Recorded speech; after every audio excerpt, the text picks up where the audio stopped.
Sega abandons the Dreamcast. Nintendo 64DD is a bust.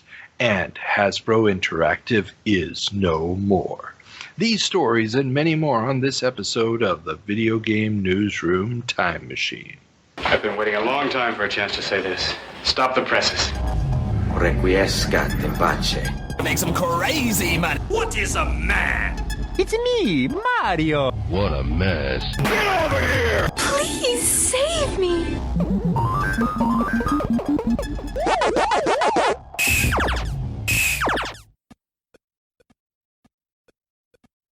Welcome back to the Video Game Newsroom Time Machine, the show where we travel back in time to see what was making headlines in the computer and video game business 40, 30, and 20 years ago.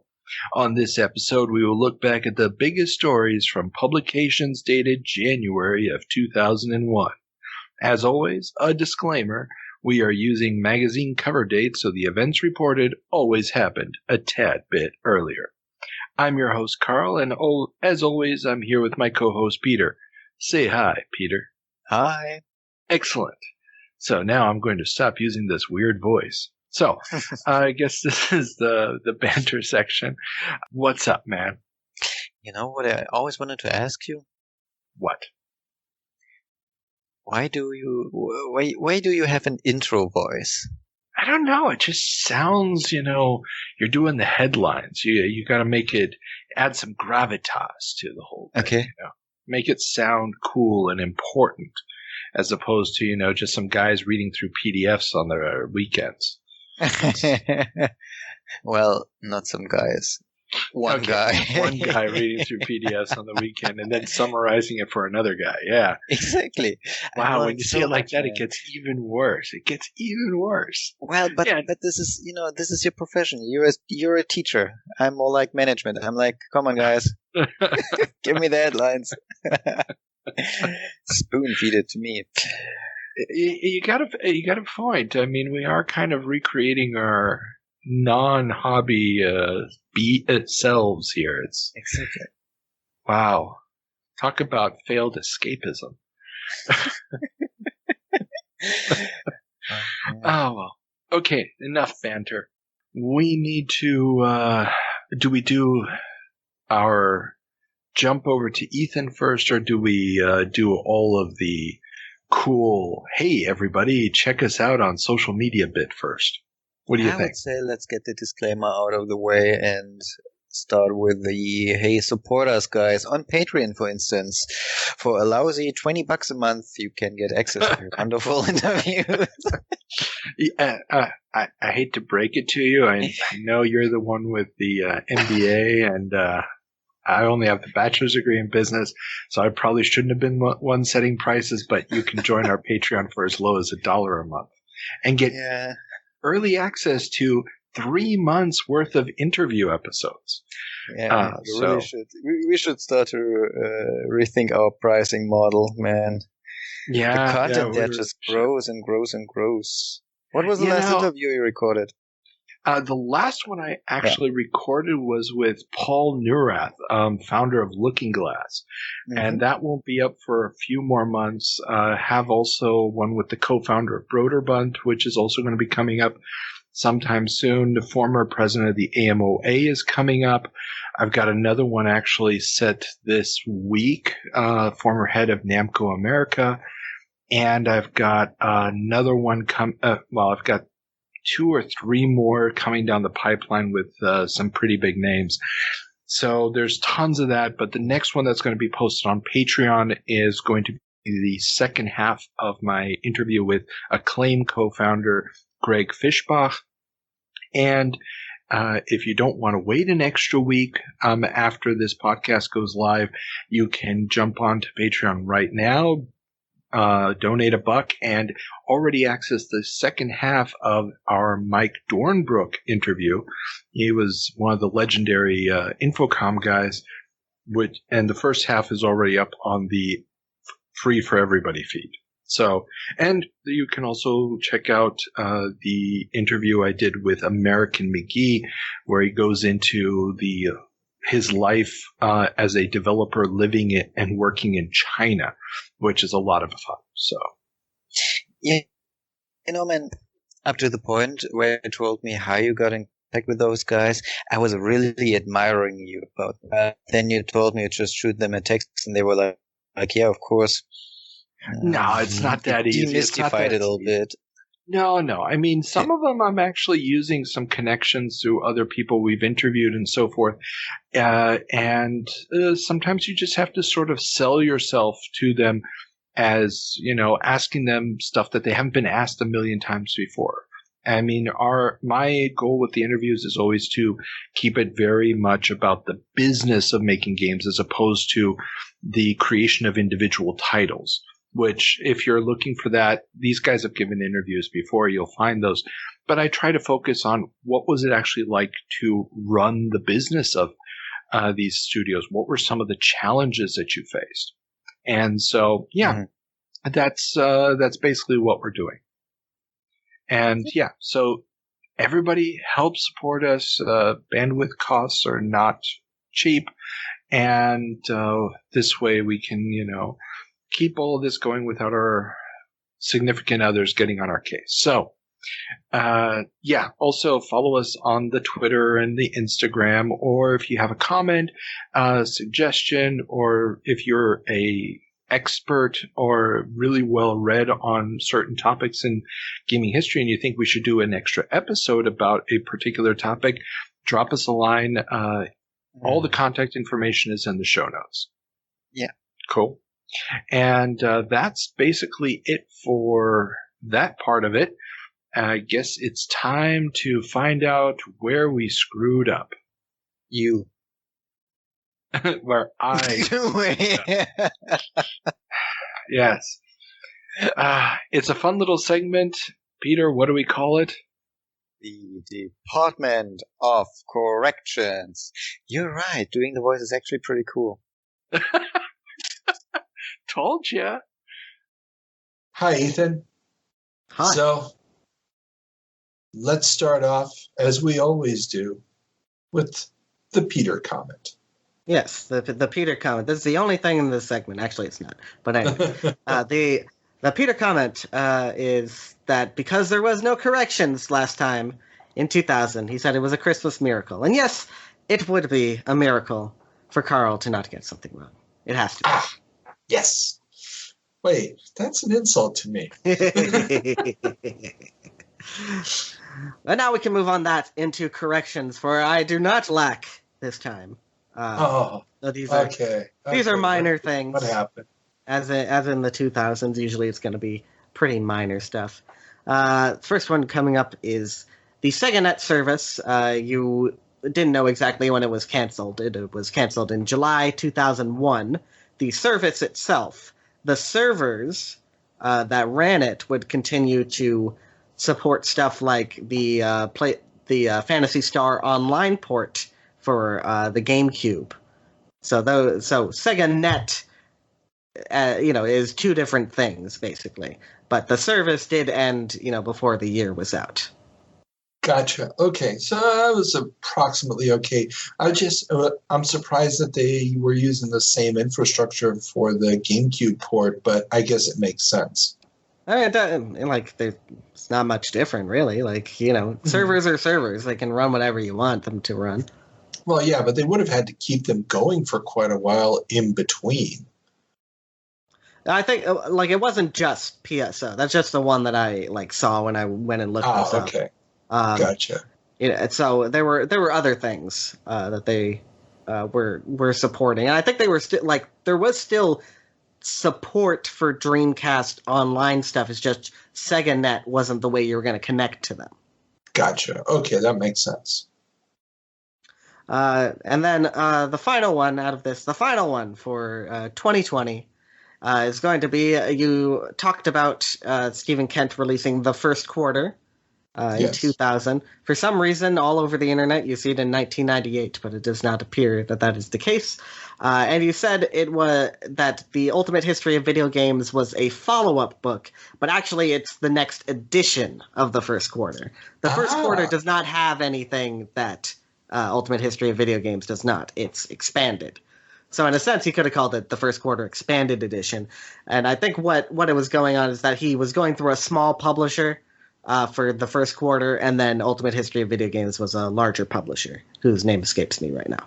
Gotcha. Okay, makes sense. Unfortunately, I've never read the first quarter, so that's probably why I assumed that it was a different book. I couldn't imagine that he didn't reuse a lot of the information, but okay, that makes a lot more sense. Yeah, and hopefully we might get some roundtables going of kind of book club as some of these books start coming out in the subsequent years here. I'm sure that we can organize that. Like we've already hinted at in our private discussions, I am more than happy to give you a platform for organizing such an endeavor. So, just as a broad thing coming up, we'll have Ultimate History of Video Games coming up in 1991. Then in 2001 rather. Then in 1982 and 1992, we got a lot more video game history books. I have the video game history book list up on my blog if you want to see what potentially we could be reading. So, some of that isn't really that in-depth history or anything, but just as a note as you're reading through these magazines, even if it's not a notable news story, you might want to say that this book is here, so we might want to put it on the list that we might read.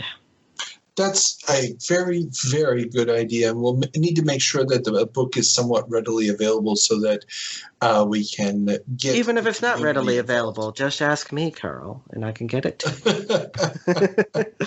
We're trying to keep it legit here. My wares days are long behind me. Oh, sure. Yeah. Tuesday was You legitimately ago, own right? every one of those magazines you talk about, right? I'm borrowing them from libraries. Yes, that's the ticket, right? Okay. All right. So well then, that's it for 2020. Good riddance. Oh my goodness. It's one way to get rid of that year. Okay. Well, hey, Ethan, as always, a pleasure, and we'll see you next time for our February 1982 jump, 1981 jump. Ugh, jumping ahead already. All right. Have fun. Well, we couldn't really follow up with a Christmas miracle, could we? We can only try, but I'm guessing, maybe we can do it this month. Let's shoot for it. Let's shoot for it. Okay. So since we're shooting for that, let's turn on the time machine and head back to January of 2001. See, it still works. Well, 2001. Okay, you're right. That's much better. 2001. Okay, I'm sticking with that. Nintendo's GameCube system. We're unveiling What do you think of 2001. This is a computer game. Welcome to January of 2001. Peter, what's our first story? Sega exits the console hardware market. It will come as no surprise to longtime listeners of this show, but Sega has thrown in the towel. Their fourth or fifth, depending on how you're counting, generation of consoles, the Dreamcast is going to be their last. Sega racked up $205 million in losses in their most recent quarter, their fourth consecutive quarterly loss, and will now abandon the Dreamcast. While they are willing to license the tech to third parties, something that would ignite a brief ember of hope for the Dreamcast faithful, the end has truly come for Sega as a hardware manufacturer, and they will now shift to third-party software development. Do you know how many consoles they sold? How many Dreamcasts? That is an excellent question that I do not know, but I'm sure really? the internet has an answer. So I got you here. Wonderful. By now you should know that when something like this can be asked, I always ask that question. Always. Okay, so they sold at least 1 million in North America. Going purely by the Wikipedia entry, it's 9.13 million worldwide. Well, this is almost as bad as a Wii U. That is true. I mean, the Wii U was an unmitigated disaster as far as a console, but that is actually still sold 13.56 million. Yeah, well, that's true. Yeah, but it's almost 20 years later, and it had much. Yeah, it actually the Wii U had a much larger market for games. Let's not forget how the PlayStation 2 really broadened the market for console games. Oh yeah. And of course, the Wii before it also broadened the market dramatically. The PlayStation 2 did it through the DVD, and the Wii did it through bringing casual games into the living room. So the Wii U had a much larger fall ahead of it, and unlike the Dreamcast, which had at least a record-breaking, launch in North America, the Wii U was basically a dud from day one. So, this is true. I mean, but this game, what? But anyhow, we don't want to talk about the Wii U. We want to talk about the Dreamcast. And, actually, I think a friend of mine had a Dreamcast back in the day. Well, it doesn't surprise me, yeah. And I remember vaguely being at his place playing Dreamcast. And I was so fascinated because it was so different compared to the Super Nintendo that I had. Yeah, that's what 2 generations of hardware improvements will do to you. Exactly. Well, I mean, the Dreamcast was never a bad piece of hardware. It had a terrible controller, and the chips that it was using were not as standardized as they probably could have been for easy portability. But it was a decent machine, and it had some extremely innovative innovative software on it. It's just Sega was in way over its head. There was really no way of them bringing it back. And we talked about this, I believe, last episode already. There were forces inside of Sega, especially Sega Japan, that pretty much doomed the machine before it even launched. And again, I'll add a link to the episode of Alex Smith's podcast, They Create Worlds, where they talk very specifically about those forces. It's a fascinating episode because once you understand what were the motivations of the parties making the decisions on the design, suddenly the flaws of the machine become understandable.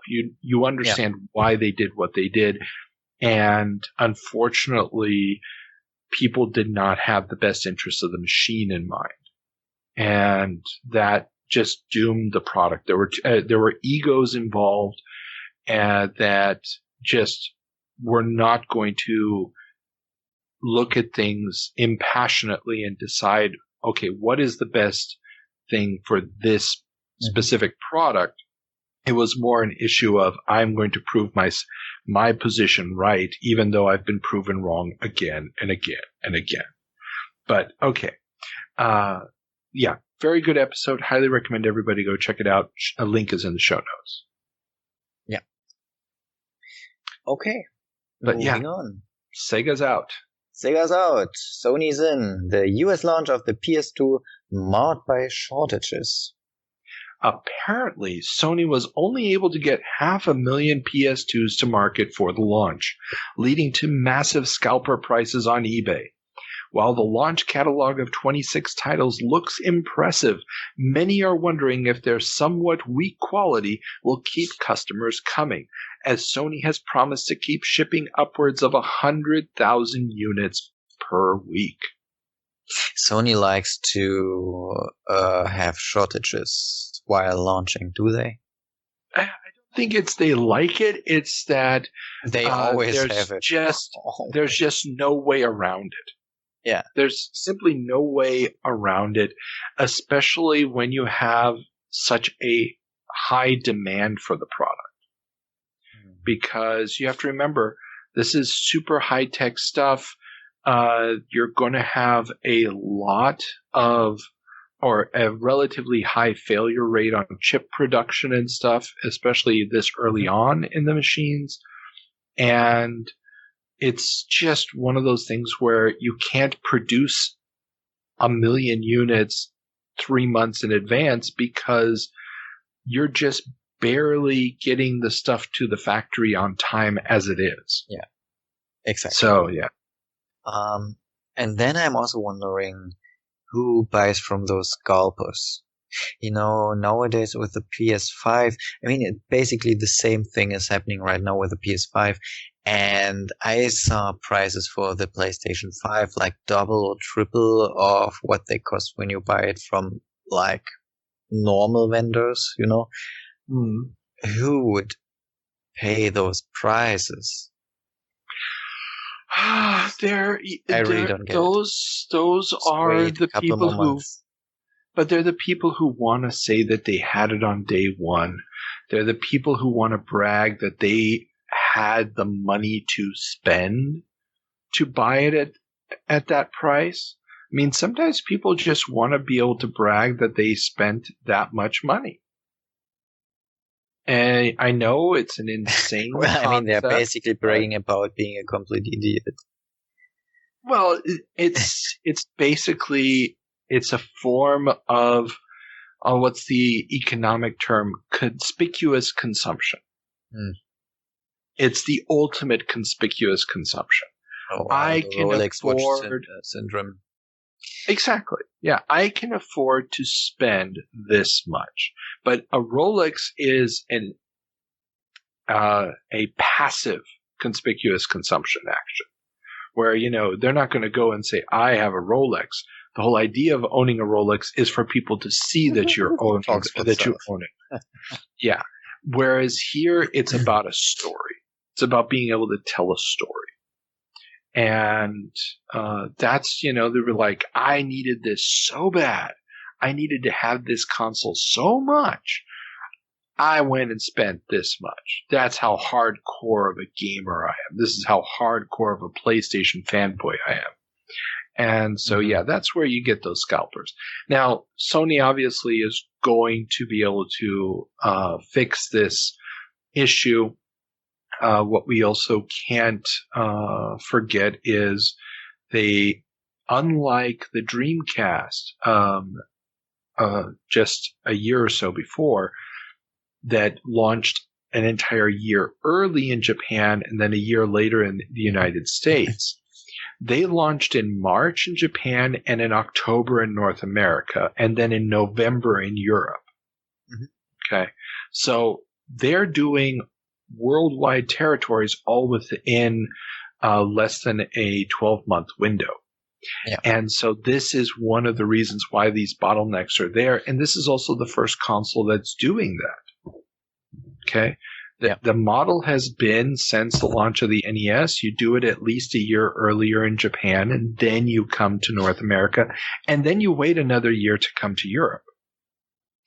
And so this is the fact that they're able to launch in worldwide within the same year is really a sign that they do have enough manufacturing capacity to be the biggest launch of all time. It's just the demand for this machine after the success of the PlayStation 1 is so high. And remember, a ton of people are buying this not for the games, but for the DVD player, because it is also one of the cheapest DVD players on the market.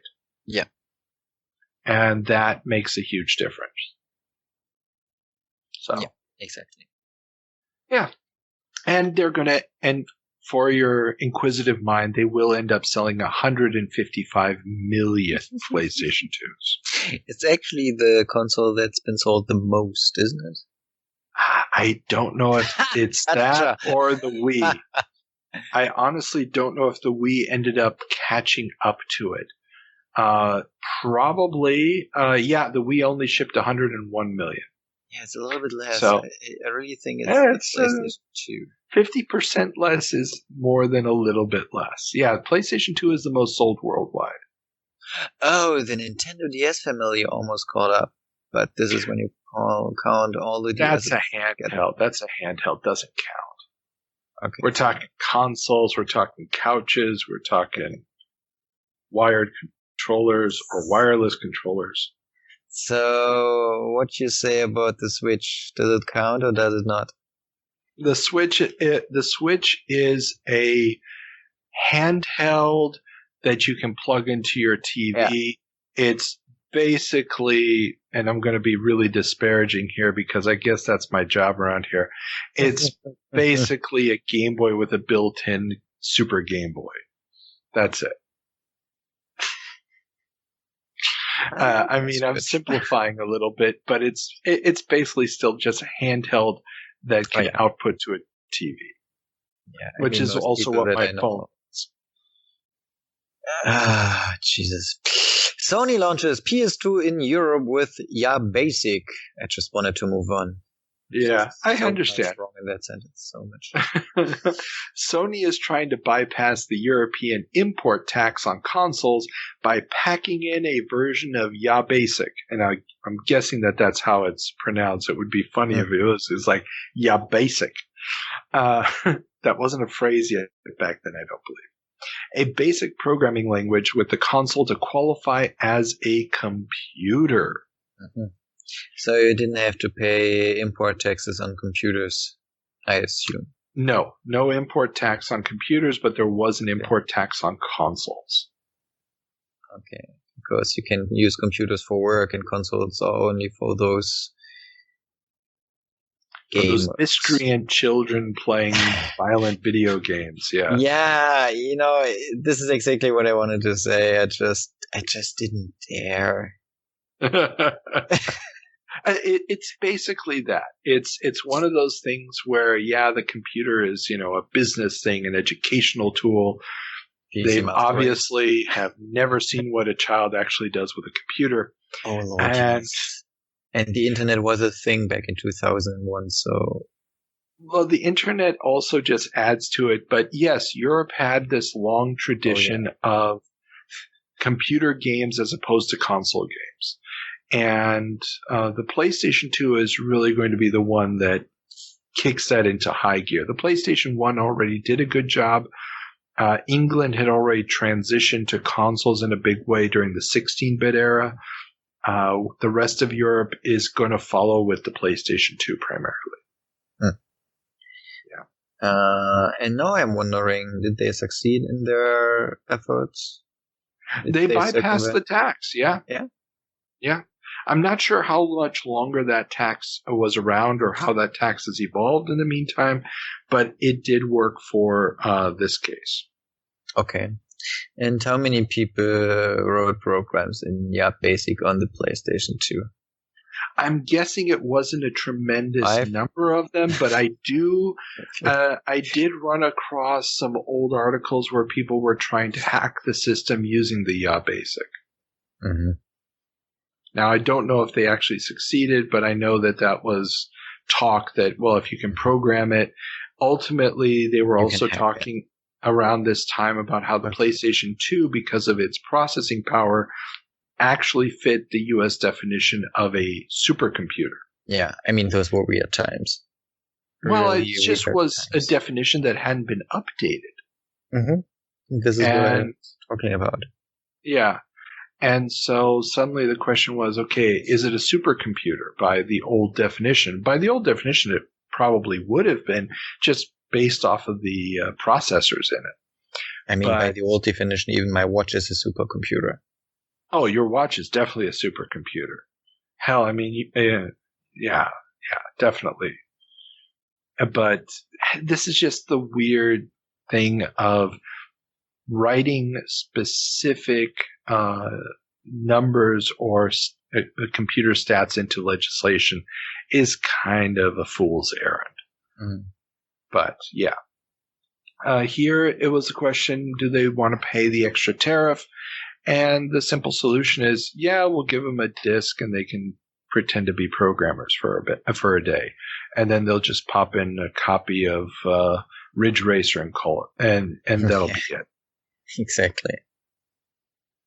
Talking about things that... Oh no, this doesn't work in English. Talking about that will be it. 64 disk drive pulled from sale.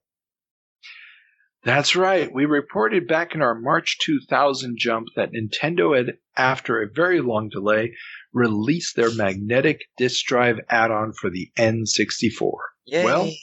Yay! Well, on October 31st, they pulled the plug on sales over the RandNet service, the online service that was both online portal and mail order service for the device. It never got a retail release. Officially, support for the add-on would end in February. That chart didn't get old, man.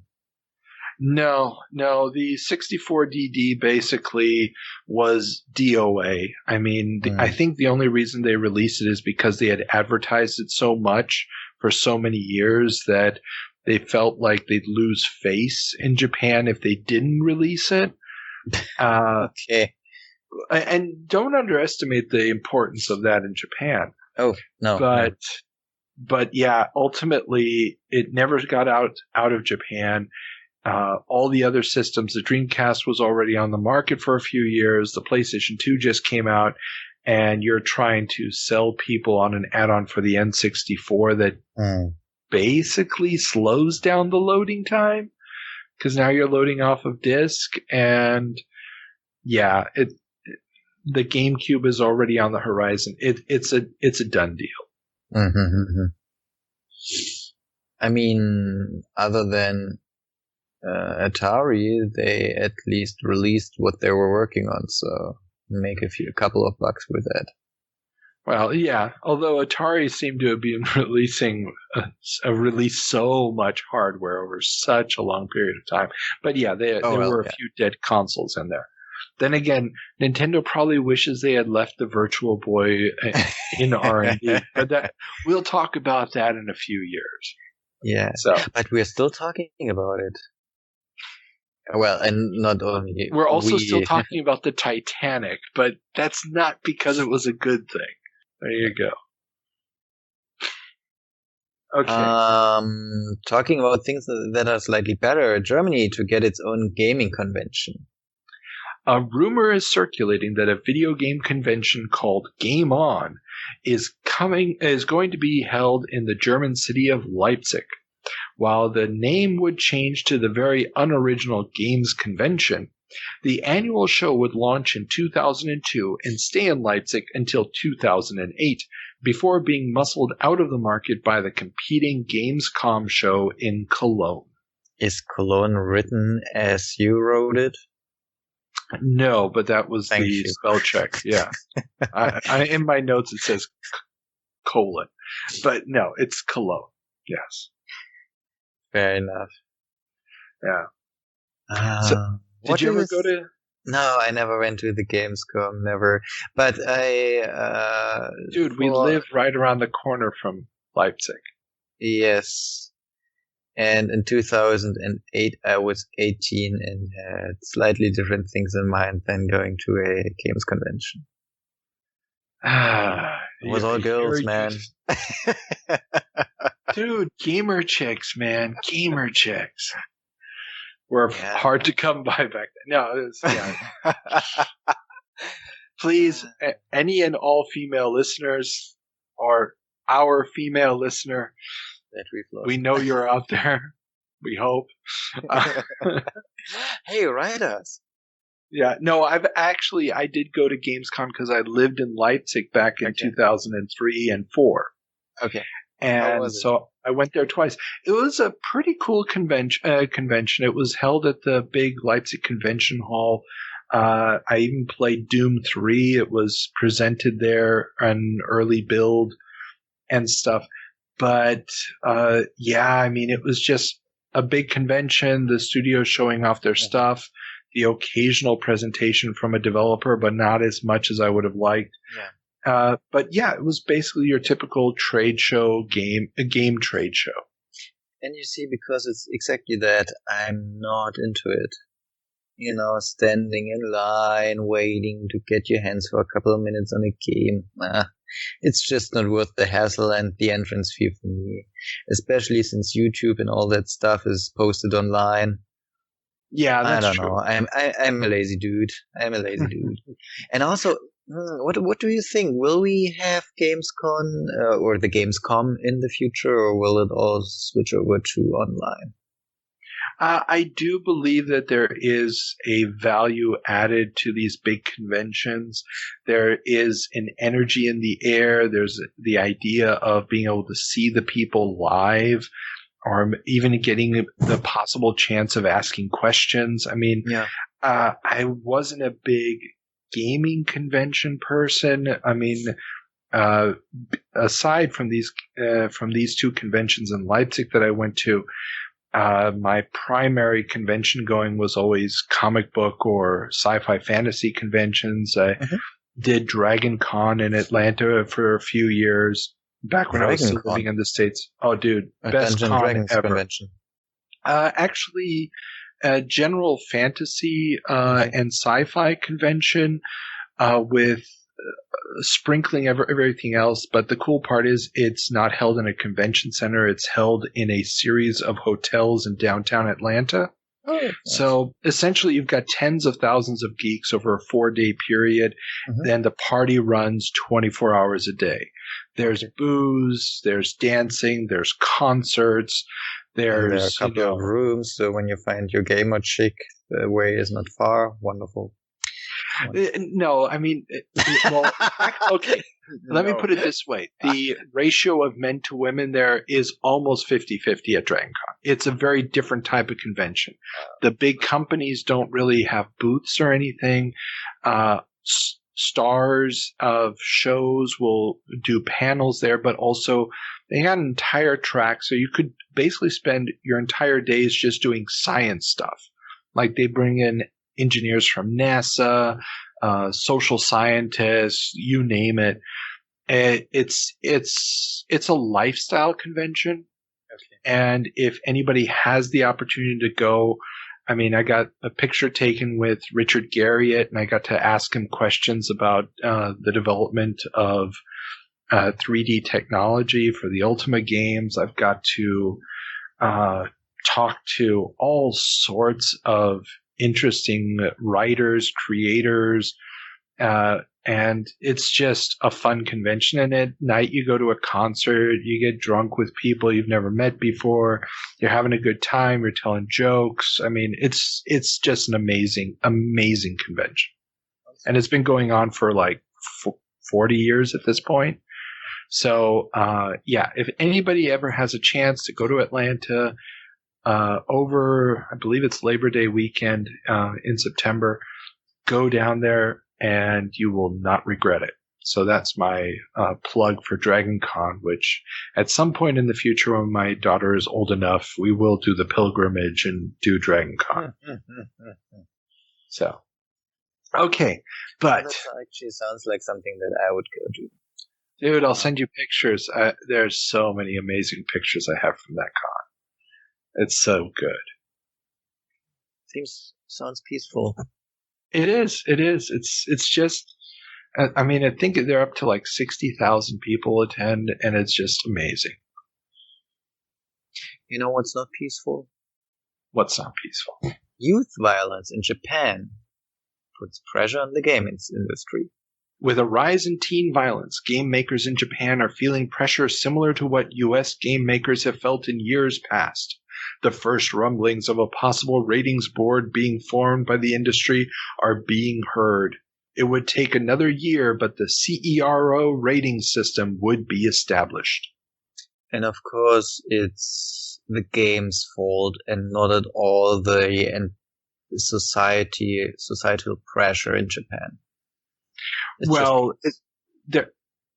Let's face it, with all of these things, it's easy to point fingers at a form of media. But the pressure is going to mount. There had been a few really, really nasty cases of youths doing some really nasty stuff.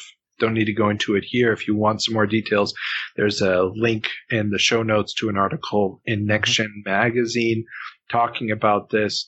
And these were just such high-profile incidents that the industry knew that they had to do something. Otherwise, they might face repercussions from the government. And so this was just the easier way out. Okay. But it's the same story that the United States had gone through almost a decade earlier, after Mortal Kombat came out. You know, I like that there's always something responsible, and it's always something the youth actually does, and nothing the society does to the youth. You know, hey, was it you who showed me some weird pseudo-Christian comics about playing Dungeons and Dragons makes you become an actual witch? Oh yeah, the old Chick tracks. I think it was called Deadly Dungeons or something like that. I'll put a link to it in the show notes. Yeah, the old Chick track against Dungeons and Dragons from the 80s.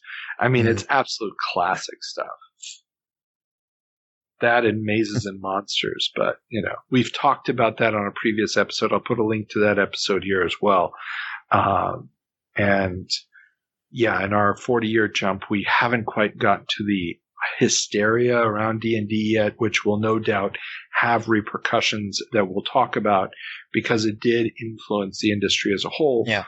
But we did talk about the original tragic suicide that became the sort of background from which the anti-D&D movement really got its fire lit. Yeah. Yeah. Still, I mean, a tragic suicide, of course. Still weird stories. Of course. Okay. Moving on. EverQuest reaches 300,000 subscribers. The age of the MMO has truly dawned, with EverQuest raking in nearly $3 million a month in subscription fees.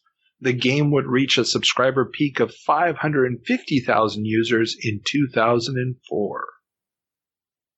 This is incredible.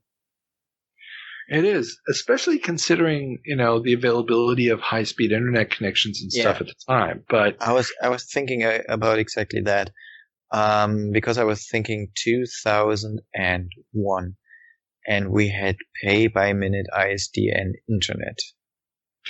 And this is why Germany was always way, way behind the curve here. In the States, is still today.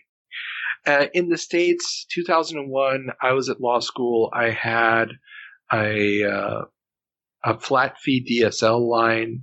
I mean, I may or may not have been downloading a bunch of DivX movies at that time. Oh yeah. Not saying I did. I'm just saying it may have happened. And yeah, so 300,000 subscribers for EverQuest. This was huge. I mean, this was a phenomenon. And the idea of this virtual world, I mean, it wasn't a totally new idea. If anybody checks out our interview with Don Daglow, where he talks about Neverwinter Nights back on AOL in the 80s, this had precedence. Early 90s. This had a precedent, but nothing on this scale.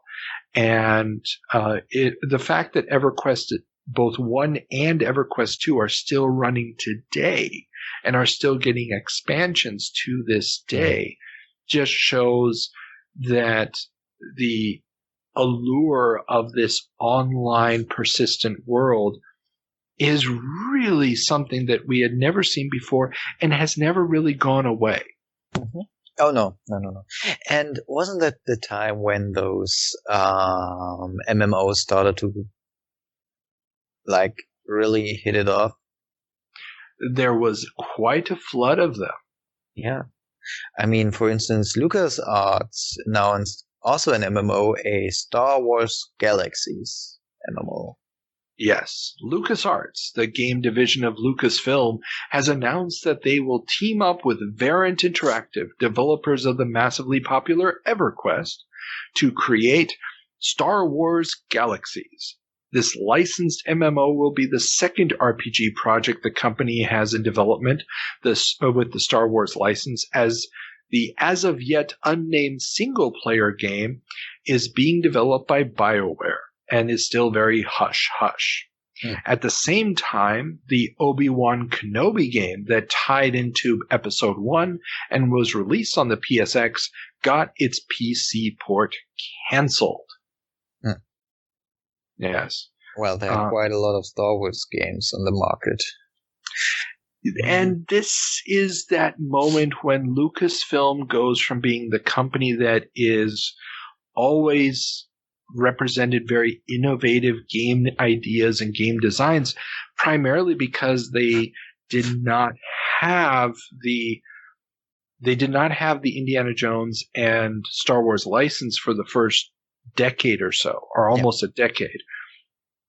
And so they had to come up with new stuff, but at the same time, unlike other publishers, and there was a line in Ken Williams' book, and I think he also makes mention of it in my interview with him, where he talks about how certain companies he was competing with didn't really have to turn a profit like his company had to. And Lucasfilm didn't have to turn a profit. They just had to keep making games, and as long as it was okay. Again, I'll put a link here to my interview with Noah Falstein, co-developed games like Indiana Jones and the Fate of Atlantis. They were part of the Lucasfilm empire. They did not have to really turn a profit. They just were supposed to not lose money. So they could take more time with the games. They could polish them a little bit more. They could make sure that they were really well designed, or even experiment with more innovative product than a company that had to churn out a new game every 2 months just to keep the lights on. I'm not saying this as a downer on Lucas. Lucasfilm made the best point-and-click adventures, made amazing games like the Eidolon and Rescuelon Fractalus. It's just, Sierra gets the short end of that stick. Everybody nowadays is like, oh, Sierra games, you're dying all the time and blah, blah, blah. But the financial realities were that if they weren't pumping these games out fairly quickly, which also meant less time to develop them properly, they weren't going to be able to keep the business running. Yeah. So there's that balance. But yeah, this is the moment when LucasArts is starting to move away from that innovative product and become a Star Wars game factory. And some of this stuff is going to be amazing. But Obi-Wan Kenobi is the second game that is starting to show the problems with this model, because their official tie-in for Phantom Menace was an absolute piece of garbage. The game that was called Phantom Menace. There was also an Episode 1 racer game, which was quite good. But Obi-Wan Kenobi on the PlayStation, it's a terrible, terrible third-person action game. It does not make a PC appearance. And yeah. So, have you played it? The Obi-Wan Kenobi game? Yeah. Yes. Okay. It's terrible. It's utter crap. And the Phantom Menace game was just as bad. I honestly can't remember which of the two was worse, but. I mean, I started the first Star Wars game I played was Jedi Knight, Jedi Academy, and this was not a problem because remember that came out before the new movies, when they had very much free reign to do whatever they wanted with the license. Okay. Yes, and Having a look right now who the publisher was. Those would have been LucasArts. They were the publisher. Ha! Activision. Maybe in Europe. I'm guessing. Well, I'm not in the US, so. Yeah, but I mean, they didn't really have any say over the product. No. I just remember it was not LucasArts. Oh well. But this was a good one actually, and other than that, I can't really remember any good Star Wars. Oh, Star Wars Battlefront, not the new ones, the old ones. I like those. Oh, there were tons of good Star Wars games. I mean, the TIE Fighter and X-Wing games were amazing if you were into deep, complicated flight sims. The first Dark Forces game, which was the precursor to Jedi Knights, was a really good FPS in the Doom era. You had Rogue Squadron from Factor 5 on the N64 and Windows, which was excellent. You had a ton of really good games, but this was the era when they had a little bit more freedom with it. They didn't have to start churning these games out. It's after episode 1, they're popping these games out at such a speed. Then they're going to do some educational titles with the license. And it almost feels like there's an obligation to release games as quickly as they can. And that's when the quality will suffer. And it's not that they're all going to be bad. It's just that enough of them will be bad that you start wondering, should they really be developing all these games in-house or at least very close to the vest? I mean, and Knights of the Old Republic, which is the BioWare game, is going to be one of the best games ever made. Yeah. And they just announced, I believe, this week that they're going to do an HD remaster of it. Oh, really? Yeah, and I'm so looking forward to that. I mean, if you fixed a couple of the smaller issues with that game, it would be an absolute joy. I mean, and I'm not talking smaller issues as far as story or gameplay. Although, well, there is the issue of it's an amnesiac character, but okay. But I'm talking about mainly some comfort issues with the control mechanisms and so forth that you could improve nowadays. But yeah, there's a lot of good Star Wars product out there. It's just getting to it, or sifting through some of the lesser titles that Lucas Arts needs to sort of distance themselves from. And unfortunately, it is so all-consuming for the company that at the end of the day, there's no more room for the innovative product. And that's the tragedy here. Yeah. Oh, well. Moving on from tragedy to, well, let's see, where to. Ultima Online goes 3D. Ultima Online, The Third Dawn, will introduce real-time 3D elements to their online MMO. While not everything in Britannia will make the jump to 3D, forcing camera angles to remain stuck to where they have been all along, it's a clear sign that the competition is heating up, and improved graphics is what the publishers are hoping will keep subscribers coming back for more. The 3D option would become a mainstay of the series to this very day. And again, Ultima Online is still online. This is incredible. Also, this is incredible. Yeah. So it was 2D, and then they introduced 3D, but not to everything.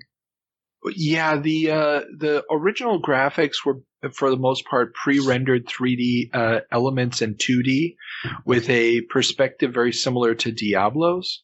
Yeah.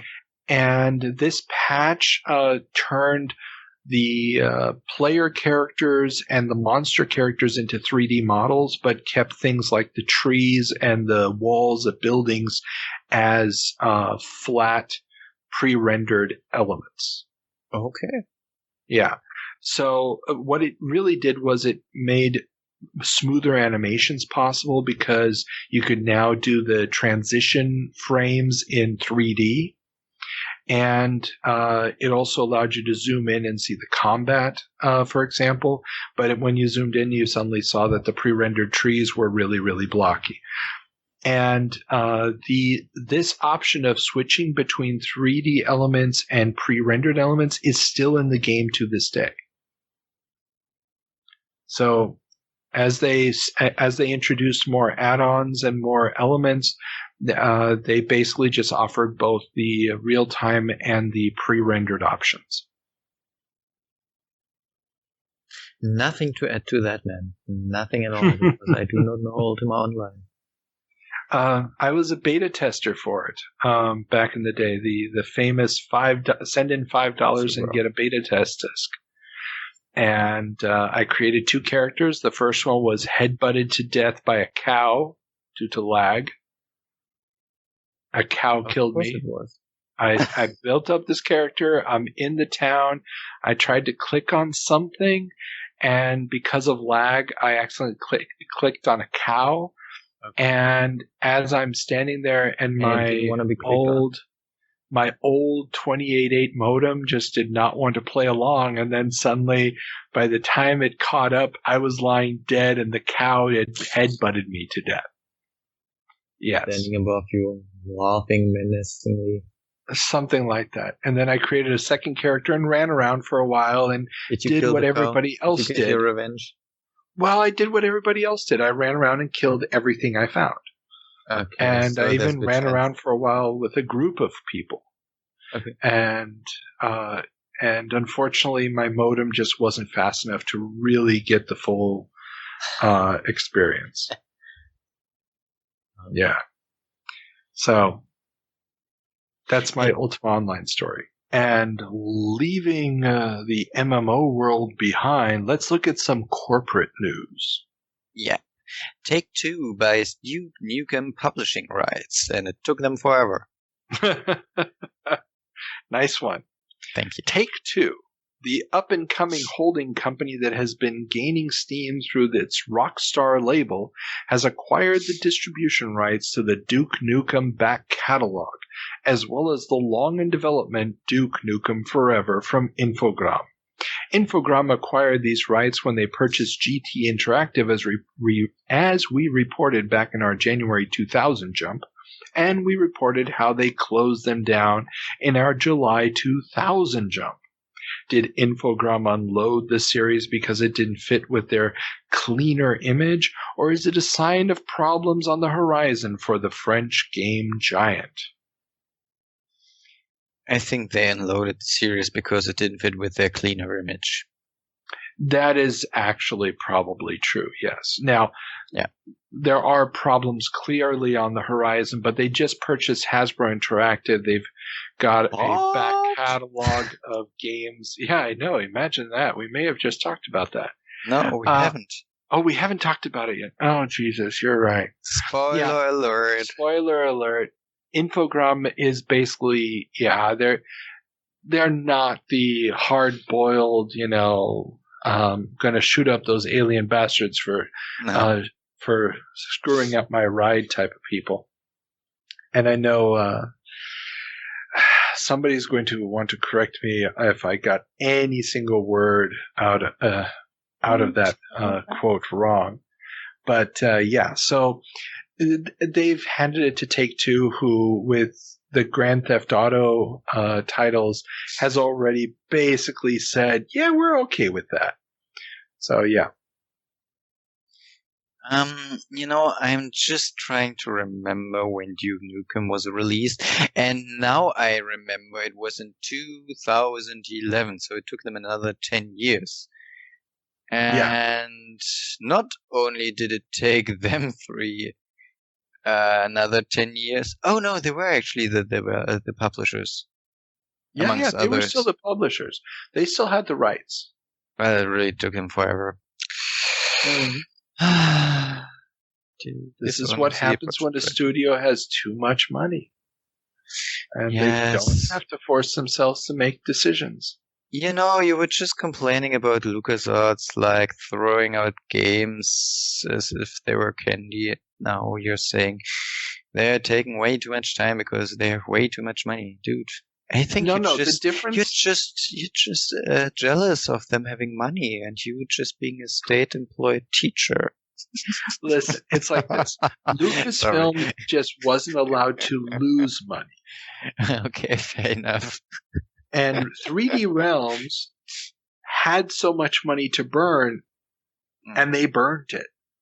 I mean, they didn't have this pressure coming from above saying, we will shut you down if you don't turn a profit.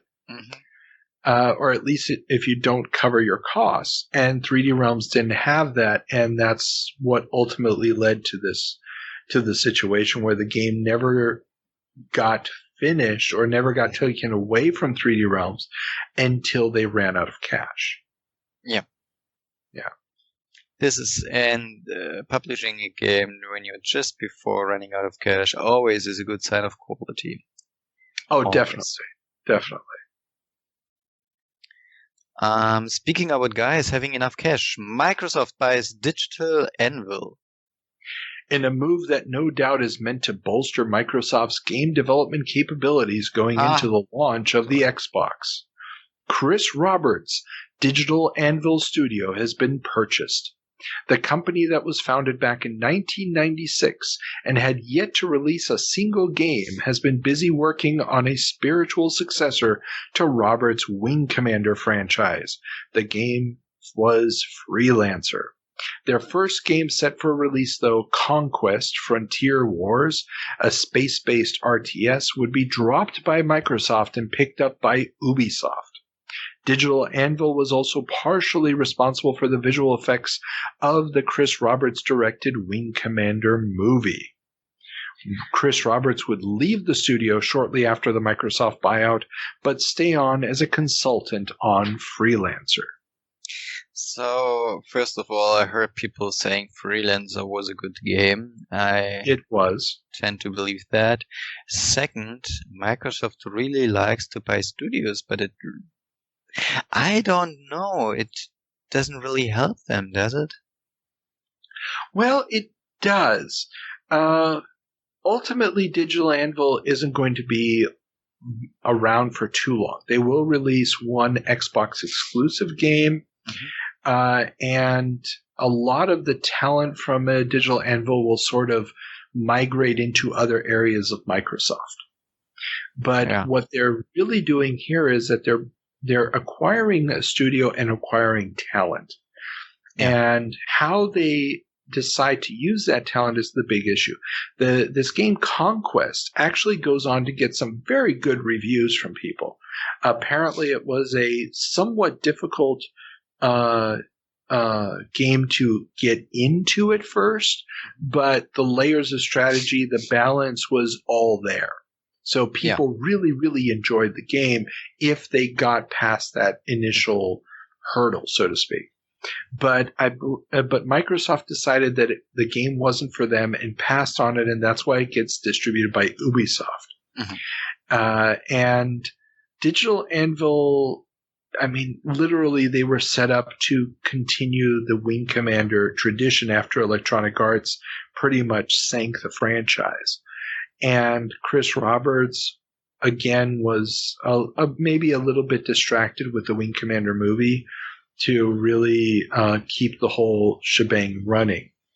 But it's my understanding, and I'm sure somebody can correct me if I'm wrong, but there was quite a bit of talent from Digital Anvil that does end up sticking with Microsoft, getting migrated to other studios. And so for Microsoft, they needed that experience. And it wasn't necessarily a bad experience or a bad acquisition for them. I'm just thinking, even with the release of the Xbox Series X and not as successful as expected time of the Xbox One or some iteration of that, they were buying up companies left and right, but somehow you don't really get anything out of it. Well, I'm yes, not a you do. PS fanboy. It's like this. They needed to start someplace. And remember, when you're purchasing a studio, I mean, if people leave, people are going to leave. Right. But they get at least one Xbox exclusive game out of it. And if they manage to keep some of those people around, these experienced developers, and they go on to work on other projects, you basically still have now incorporated into your company a bunch of talented people, because what you're really buying with the studio is somebody else has already done the work of finding people that they think are good. Yeah. And that means that you don't have to go out and find those people. They're already there. And certain relationships have already been established. Certain people have already found, who they like to work with and who they don't like to work with.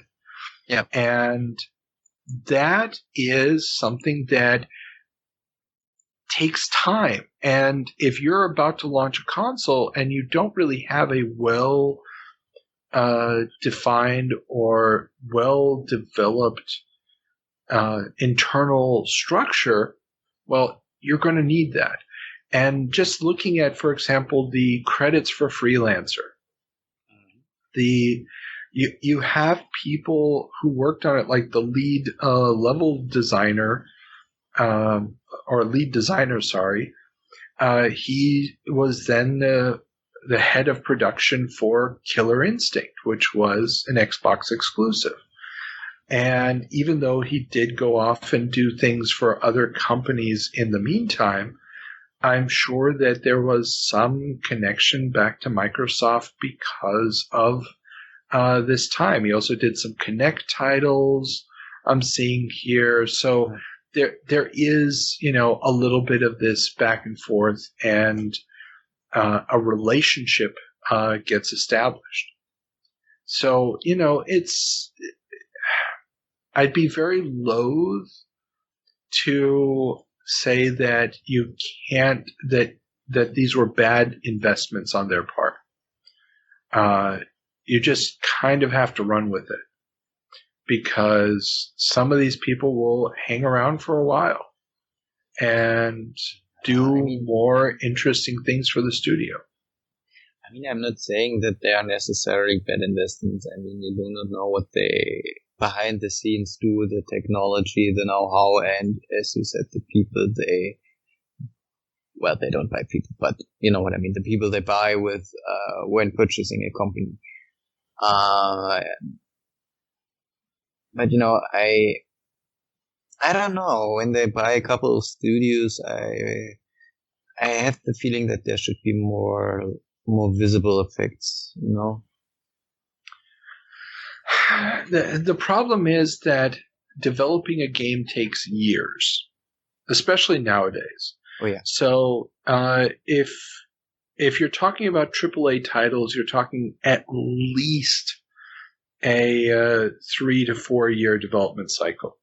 If you're doing sequels to an established franchise and you're not going to a next generation platform, you might be able to cut that down to 2 years, just because you've already got a game engine and a bunch of assets and stuff like that. But for the most part, you're looking at 3 to 4 year development cycles at the minimum, sometimes much longer.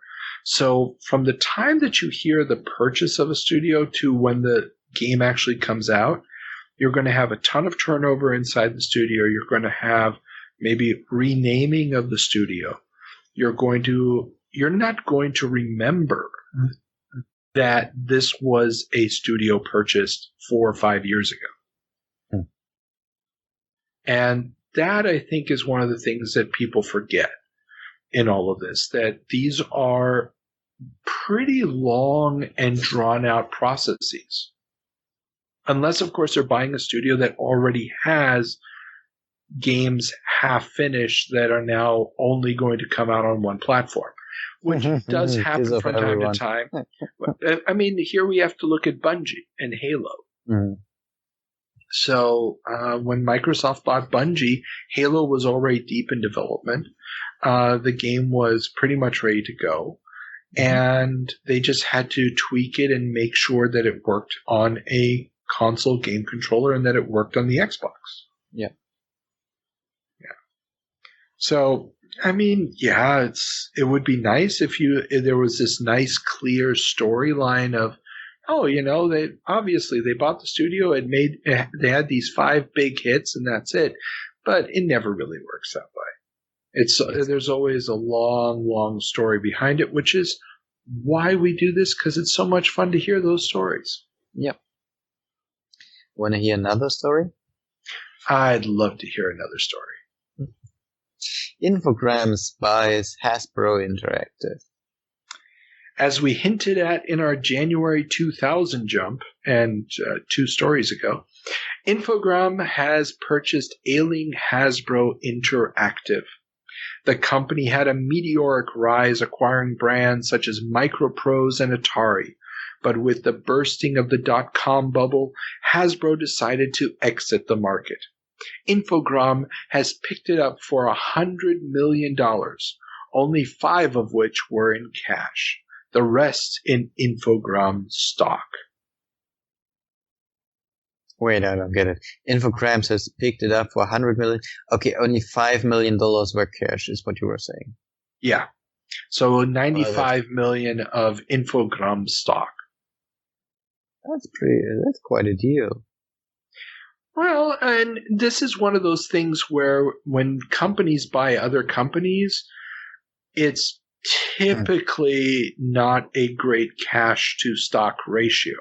Yeah. But then again, this is the currency of companies. And again, here, this is where people should listen to my interview with Ken Williams, because we go into that aspect of it, because he was doing acquisitions, and I don't believe we talked about the example specifically, but in his book, he talks about how he wanted to buy id Software before the release of Doom, after the release of Wolfenstein, and he met with them and he offered to buy them for a lot of money.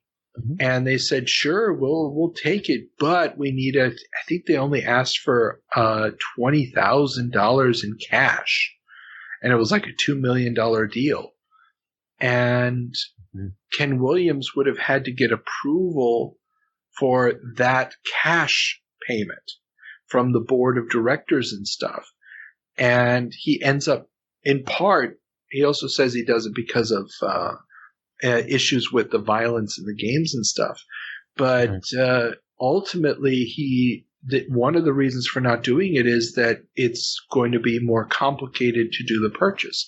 If it had been purely in stock, he wouldn't have even needed any kind of approval from the board. He could have just handed stock over to the id guys and owned it. And so it's one of those weird little, I don't want to call it a dirty secret, but it's one of the secrets of these stock corporations, that the stock that they have, which basically they've just created out of thin air, more or less. I'm oversimplifying, but they've basically created out of thin air, is as good as cash. Yeah. Of course, holding on to Infogram stock at this point for too long is going to be a very bad idea, but we'll get to that when we get to that. Exactly. Yeah. And you know what we just did besides foreshadowing? We talked about the death of a company. And you know what that means? That means we're back on track, baby. We're back. Exactly. We ended the month with the death of a company. I know how you love that song. Yes, for some weird reason, yes. As long as it's not the company that I'm working at. Hey, when can we talk about the companies you were working at when they went broke? I never worked for a game company. I mean, we're not really going to be talking about the companies that I worked for that went broke. And there were plenty of them, but I mean, we're never really going to cover law firms and movie distribution companies. So, yeah, I mean, it would be a nice game of find the common denominator. The one thing I might be able to track down is a news article about the closing of the arcade I used to work at. If I can find that, then I will definitely build it into the into the show, because that would be kind of a little pouring one out for the homies type of situation. Mm-hmm. So yeah, let's do that. Yeah. Okay, but that ends our trip through video game history for the month, or for this episode, sorry. Any final thoughts, Peter? Yes. The word of today's show. What do you think it should be? .com bubble. .com bubble. I like it. I like it. Okay, so that's the word of the show. Send it to us over Twitter or send us an email. And just to prove that somebody makes it this far in the episode, remember, sign up for the Patreon, sign up on the social medias, and if you can, post something that you like the show, review us in your app of choice.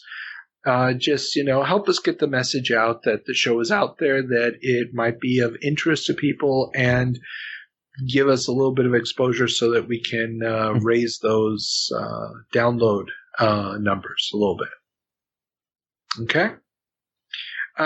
With that being said, I've got nothing else, so everybody, have fun. Bye.